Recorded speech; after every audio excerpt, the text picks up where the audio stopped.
Arthur Sullivan. I am a retired Navy veteran, 22 glorious years.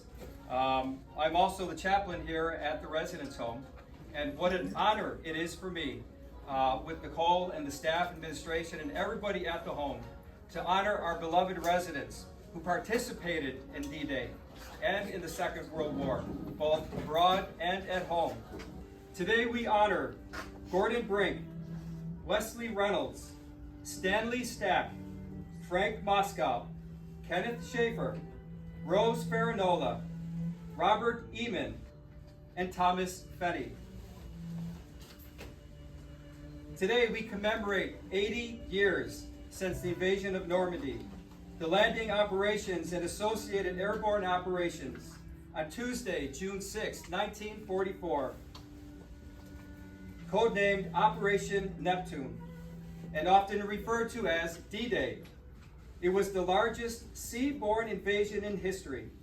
The operation began the liberation of France and the rest of Western Europe and laid the foundations of the Allied victories on the Western Front. Today we honor the service of 9 of our beloved residents who served during World War II, one of whom was an active participant in the invasion of Utah Beach while serving aboard the USS Corey, whose guns fired hundreds of rounds on German positions before hitting a mine and eventually sunk. That sailor is Petty Officer Thomas Fenny.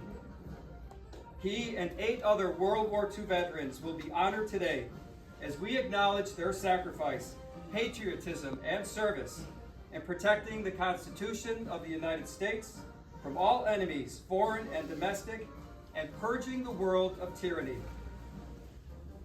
Each of these warriors will receive a brief biography of their military career, which will be read, and then presented a certificate and challenge coin in gratitude of their service. He departed for the European Theater of Operation on 11 February 1945. After serving 1 year, 2 months, and 6 days, participating in the Rhineland Central Europe campaign, Corporal Reynolds returned to the United States on 8 February 1946, serving a total of 2 years, 6 months, and 6 days. A highly decorated warrior, Corporal Reynolds received the European, African, Middle Eastern Campaign Medal, American Campaign Medal, the World War II Victory Medal, and Good Conduct Medal. Thank you for your service, Wes.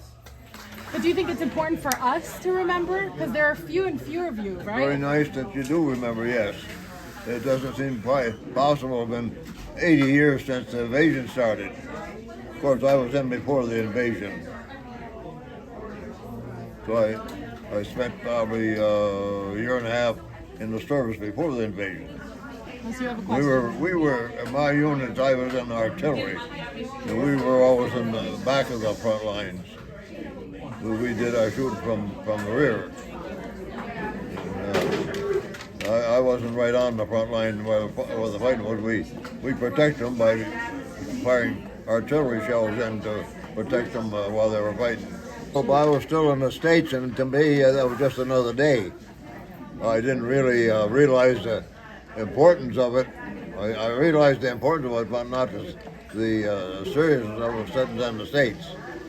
All I could do was get information from the newspapers, what I was told. We just sent back in training camp. We couldn't tell what was going on unless somebody told us or we read the paper. How did you feel when you heard about it? Well, I felt very lucky that I wasn't part of it. It was we lost a lot of men on that invasion. I was on that location later on after the fighting, and it was terrible. I even went into one of their emplacements. It was all stone walls, and they had it dug in. Well, they went up through tunnels in there, and they had the gun emplacements for machine guns and German 88 artillery, and they just sat there and mowed our men down as we came in. It was terrible.